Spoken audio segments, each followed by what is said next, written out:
Hey guys, Equinox here. Ruby Life Tools guide. The routes for all these guides will be linked in the description. It's also in the Brewmaster guide, which will be linked in the description. So I'm going to go ahead and pass here. So this first Invis here, I just get caught, but ideally you want to skip this first mob just because he's a pain in the butt. But if you do pull him, he just does a little AoE on the ground that's targeted by a player, and he also does a tank smash that hurts crap ton. And that's about all he does. So the only really important casts in this entire area are the Earthshaper cast, and the Earthshapers do a cast called Tectonic Slam. This just CC it and it does not recast. All you have to do just CC it. The Ice Bolt hurt a lot, but so that just kicks off cooldown. That's about it. You want to CC the Tectonic Slam. The Terra Sentries got their stone missiles removed, so they don't do that anymore. And pretty much it. They've reduced a lot of the stuff in this dungeon. It's not nearly as bad. It still hurts a crap ton, but not too bad. The Chill Weavers also do something called Ice Shield. Ice Shield can shield one of the Earthshapers, and that makes them immune to interrupts. But you can still knock them. So, keep that in mind. But yeah, you want to CC the Ice Shield or kick them and just kick Ice Bolts off cooldown, then CC the Earthshaper cast. That's it. The Infused Whelps also do a little debuff on you called Cold Claws. This does initial damage, and then it puts a stacking debuff on you. If it reaches a certain amount of stacks, it freezes you. That's about it. And after all of those mobs is the mini-boss, Defier Draugr. And he does two abilities, Steel Barrage, just a big tank buster, and then Blazing Rush, which is just a charge that leaves that does a big initial damage and leaves a dot. You can skip this Chill Weaver just by mind seizing it or rocking it. You hug the wall. If you run over any of those eggs, it will pull it, though. And you're going to see here's Steel Barrage. You can dodge these attacks, so naturally dodge, like, just your mastery stacks will just dodge it. And you just want to have a small defense rotation. You can slush your brew it, dampen it, anything you really want. I would highly suggest dampen in this dungeon. It's really, really good. Also, the dungeon talent breakdown will also be in the guide, so check that out. There's the charge. It is targeted on players, so just make sure it's like against the wall, just for more uptime on the mob. And then the Steel Barrage also puts little puddles on the ground that you dodge. Pretty straightforward trash. Not really mechanically intensive. The stone missile removal really made this trash a lot more friendly and just easier to deal with in general. So this next boss, this probably it's a hard boss. I say it's one of the easier bosses in the dungeon just because it's pretty straightforward and very scripted. So she does a couple abilities. One, Frigid Shard, that's just the tank buster. Does a crap ton of magic damage. It hurts. I'm gonna pause really quick. I'm getting these whelps for funnel. So we have like a Shadow Priest, so you want to keep funnel for that. And then she does an ability called Hail Bombs, which does big AoE damage and leaves a puddle under the feet of each player. So you can see that. And then she'll do an ability called Chill Storm. This targets a player, and that player has to walk it out of the party, and it'll drop a little tornado right here. You can pause it at the bottom left of my screen, and that pulls in the player, so make sure you have a blink or a speed boost if you're the person targeted with this, so you can blink or move out without taking the first tick. The closer you are, if you're in that puddle, you take a massive amount more. So it does ticking damage, and at the very end, it explodes, does a knockback, so don't get knocked into the crystals, and more damage. This always overlaps with a Frigid Shard as a tank. So make sure you always have a defensive for this overlap, because this is the most dangerous overlap of the entire fight as a tank. And she phases at 70 and 40%, I believe. Pretty sure it's 70 and 40. Where's she at right now? Sorry, 75 and 45. 75, 45. And she does awakened whelps. She channels this. She summons a bunch of whelps. They do the chilly claws thing that I told you about. And she has a big shield on her. And she does frost overload, which is just giant ticking AoE damage. You break the shield, you kick her. That's it. Soul phase. And then she goes back to Frigid Sharding you. And she just rinses and repeats this entire process, the entire fight. Like I said, this Chill Storm overlap, this is the hard part for tanks. She always want to have a defense for this part. So you see I dampen the overlap. Not too bad. Diffuse will last for 3 bolts, I believe. Maybe 4 if you time it perfectly. Yeah, there's the 45 one. And then we go back and we just do it again. Really easy. Ideally, you don't need to focus these whelps. As long as the tank can live, they don't really do anything. You can kind of just leave them up, especially if you have a funnel class like Enhancement Shaman, Shadow Priest, and anything that does funnel. And funnel is basically just the more mobs alive, they have stuff that increases their single target. So like Shadow Priest dot increases resource generation, more single target. Enhancement Shaman gets funnel from it. Yeah, just stuff like that. If you remember like old Sub Rogue, that was like the original version of funnel. It's like Shuriken Storm into Eviscerate. It basically just makes them have a full combo point Eviscerate. That's pretty sure that's been nerfed quite a bit and it's not as strong, but that's the original version. Then you take the RP and you go up here. Now, this entire area is literally just all about 3 mobs. Blazebound Destroyer, Flame Dancer, and Cinderweaver. The Blazebound Destroyer is the big one. They do an Inferno cast, and it's just a big AoE that puts a dot on you. Now, there is a trick to dealing with this. If you have Shadow Meld, or Feign Death, or Vanish, or Mage Invis, you can drop combat and you won't get the dot from it. And the Cinderweavers just cast Cinderbolt. They just chain cast. Nothing special here. CC will not stop it. Or, well, it does stop it, but they'll recast after the CC is what I mean. And then the Flame Dancers do their Flame Dance ability. You CC this. Otherwise, it does a bunch of tank damage. And at the end of the cast, if the cast finishes, it does a big explosion of AoE damage. And then when these Flame Dancers die, they get a big shield. I'm going to pause it right here. They get a big shield, and they do a swirl. And it puts a bunch of swirlies on the ground outside of their melee range. If you're like somewhat close to them, they won't hit you though. So here it is. You can purge this shield, or you can break it. Either one, or they finish the cast. But yeah, ideally it's purge. If you have like a belf or something, it gets rid of them. And also when the Blazebound Destroyer dies, they do a giant burnout cast, and that's just you walk out of the puddle and that's it. So this guy does 2 abilities. He does the Fire Breath and he does the Fire Maw. So Fire Maw is a big tank damage initial hit that leaves a nasty dot afterwards. That's all he does until 50%. Once he gets 50%, he gets a stacking damage debuff that does pulsing AoE damage. So you want to save like your damage cooldowns for below 50% if you do this guy. And we don't pull the Thunderhead here, but Thunderhead basically all he does the breath just like that. He does Thunderjaw, which is a knockback plus magic damage hit, so similar to Fire Maw. He does, or Flame Gullet. It does a big initial damage, but instead of leaving a dot, it knocks you back. And then he does Rolling Thunder, which is 2 debuffs. So you get 2 debuffs, and whenever they expire, they do a giant shock of AoE damage. So just like Manifested Time Waves, you want to dispel one, heal up before the other goes off. And you literally rinse repeat that. All these Blazebound Destroyers are the same the entire way there. That's it. You're going to see how to skip Thunderhead here, so I'm going to show. I'm going to fast forward through this. So Thunderhead has a couple paths. So the path he does on this side, he'll go right across this area, and he'll go like where we are now. He won't go over the Blazebound Destroyer, but he'll go across. And then the pad after that, he'll go around. He'll go through the middle where that Cinderweaver is, and near the next Blazebound Destroyer, he'll go near the wall. It won't be close to the players. Also, I forgot to mention, if you get that little circle on you, that flame circle, bring it on top of the mobs and knocks them up. So you can like cancel flame whirls with it. You can cancel casts with it. Yeah, it's really nice.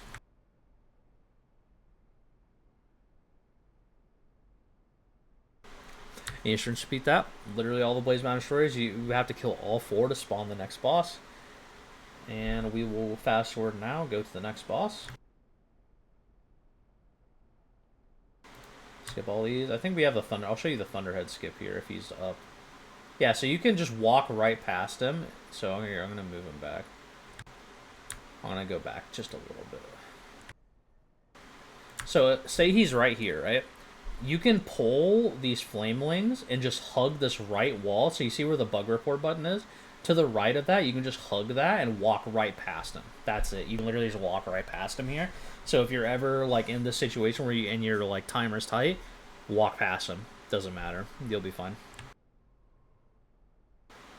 Yeah, he's gonna go here. He's gonna go near the tree, and then he's gonna go to the left. Yep, and then you walk past him, and then you see this boss. So this boss has a cycle of abilities. It's always gonna be Boulder, add spawn, Boulder again, and then the Inferno happens, and then Searing Blows. This is a little bit different because yeah, she has a weird. The first one's a little bit weird. And then she does Searing Blows. You can dodge these hits of the Searing Blows. I'm just going to pause it to explain the fight a little bit. So you want to Blackout Kick at least once during this, and you'll guarantee knock you 4 stacks. You can dwarf this. I would have a CD rotation for it. There is a CD rotation in my guide, so I'll have that like down below. And for the Blazebound Destroyer, or the equivalent of it, all you have to do is kick the ad. So the first kick is going to be tank early, so like halfway through the cast, and then the second and third kicks are always going to be late. So it'll be tank kick about halfway through, and then the next kick at the very end of the cast, and then the kick after that at the very end. This will delay the second Inferno cast. Then she does Boulder again, and then she's going to do Add. So you see it's going to be Boulder, Add, Boulder. So Add, and then she's going to Boulder. You want to bait these always towards the old stuff, and then it's going to be my kick, and then the next 2 kicks are always late. And then it dies. And then you move, and there's a Boulder again, and then it's going to be Add, then Boulder. And you literally rinse, repeat this the entire fight. So the one little thing that a lot of people don't notice is during this, the Searing Blows first cast is kind of delayed. Every one after speeds up a little bit, and eventually it'll just be immediately after Inferno hits. So it'll be like the Add Inferno cast hits, and then she'll Searing Blows insta, and like it gets a little bit more dangerous when that happens. And we see the rotation Searing Blows and hope we dodge a little bit. You can also dwarf it off or cauterize it off. That makes it a little bit easier. That was a good Boulder bait. Whoever did that was really nice. And you rinse repeat that the entire fight. I think this is the one where it'll be Inferno into Searing Blows. Yeah, see, like right here, it happens at the same time.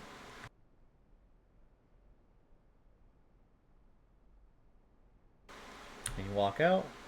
Ideally, you want the Add to die right as she's casting the Boulder. That way you're not like running away from her while she's doing the Boulder. And that just allows you to get like a nice bait.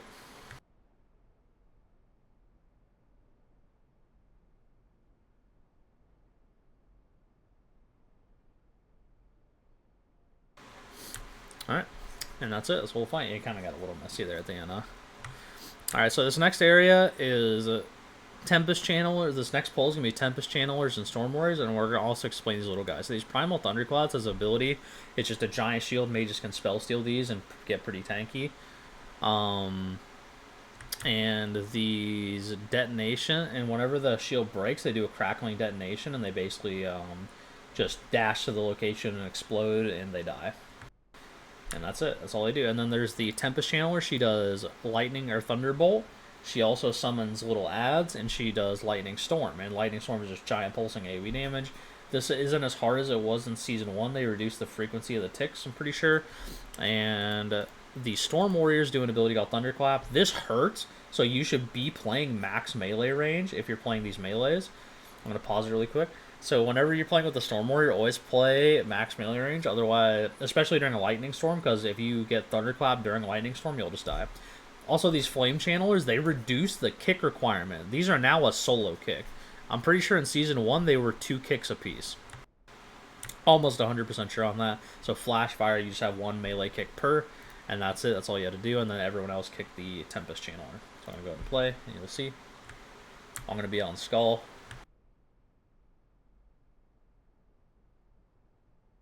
You're going to see, hasn't recast. It's going to recast now. And yep, 1-person kick rotation. I remember seeing that change on PTR, and it was so nice. And then this next area, or this next pack, is going to be the mini boss. So the mini boss is like the Tempest Channeler. She has the Lightning Storm ability, but she also does a big debuff. It's called Shock Blast. She does this cast twice, I'm pretty sure, unless you have a long lockout. This first one you want to let go. So you let this go, then you defuse it, boom, it puts a dot back on her, does quite a bit of damage. If you have a Warrior Spell Reflect, then you would let the cast go on you, and then you'd gamble it going on the Warrior for Spell Reflect.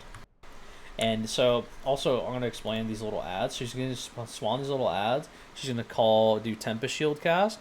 This Tempest Shield sucks all the shields off these ads and makes a bigger shield for herself. And then the bigger the shield, the harder it is to break. And if you do not break it in time, the remaining damage absorbed in the shield does a big dot to you.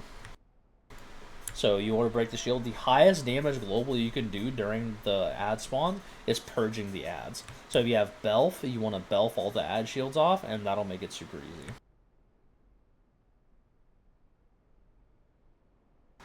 So yeah, if you're like a purge class here, you just want to be purging all these ads to reduce the shield. And then we're gonna get into the boss. So this boss in P1 so it's going to be the dragon's going to be up, the storm guy's going to be down. You want to drag the storm guy to the middle here. So you're going to see I'm going to drag him all the way over here. The dragon is baited near players, by the way. So if you're near the edge, she's not going to land, and it's going to be like on the edge of the arena, and it's going to make it really awkward. So you always want to be like in the middle of the platform, not near the edge. Storm slam, you'll have the CD rotation in the guide below. You'll see that. And that just leaves a dot on you. You can diffuse this dot just to remove it. You can also dwarf it, but the healer wants to mainly dispel it. He'll do interrupting cloud burst. If you're a caster, that pertains to you. Also, I'm going to explain the wins here. So the wins go in a set order. I'm pretty sure it's like left, then I'm pretty sure it's like up, then left, then down, or something like that, and then right. So you want to drop your first 2 debuffs to the left. And then so this one also goes left. And then the next one will be right. And you wanna hit the dragon every time it comes down, so they're both 50% by the time the phase happens, because it phases when either one of them hit 50%, so you want them to be equal. And then that third debuff goes right, and this wind should go right, yeah. So it'll be up, then left, then right. And then it'll go up again. So this next set of debuffs you want to drop up at the edge of the platform to the left of where I am. So when this 50% phase happens, he now gets Flame Spit. Flame Spit puts 3 debuffs on the target. Or 3 debuffs out, 2 now. They did nerf this to where it's 2, so it's not nearly as hard. And it puts a little dot on you, same as the one before. It does ticking damage, it does a little bit of initial damage, it does ticking damage, then it leaves a bunch of puddles around you. And if you step into these puddles, it gives you the dot again, and it ramps the longer you stand in something. Same thing if you get hit by fire breath, you get another debuff. So this is like, every time this overlap happens, that's the hard overlap, and you want to just avoid those. So we just misplayed here. We did not drop the first puddles correctly. I dropped mine incorrectly. We should have dropped them up, and then you drop them to the left and then to the right. And there's the flame breath again. And you want to hard focus the dragon here, and just do as much damage as humanly possible to him. And get as little flame spit cast he possibly can. So this next one's right. Yeah, we just did a horrible job. As you can see, like, this is how chaotic it gets if you mess up the puddle drops. It gets super, super chaotic. But yeah, that's the whole fight. And basically, I'm gonna go over it again. Oops, sorry. Go to the end here. I'm going to show you the P1. The P1's the most important part. So P1, the first debuff you drop left, right here, and then the next winds will go left. And then the next debuff you want to drop near the bottom. So like here, they're going like near the bottom like that. You want to drop there, and then the next wind is going to go all the way down, and it's going to push that debuff all the way down. You don't have to worry about it. And then the next debuff is going to go to the right, and then the winds will push that all the way to the right. And it's basically just reducing the area denial. You want to repeat that in the last phase, which we don't do, and I'll show you where we messed it up, and that'll be the last thing I show you. So here I'm going to show you. So this one is going north, right? Or going up. So we should be dropping these to my right. So you see how these are going to get pushed up? We should have been dropping them all the way to the bottom of my screen. That way they're just pushed all the way against the edge. And then the next ones we should be dropping where they are now, because they're going to get pushed to the... or no, we should be dropping them to my right, sorry.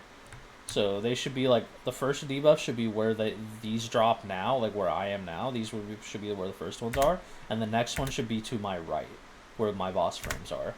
and then the ones after that should be down below, and then the ones after that should be to where I am now. And you rinse repeat that the entire phase.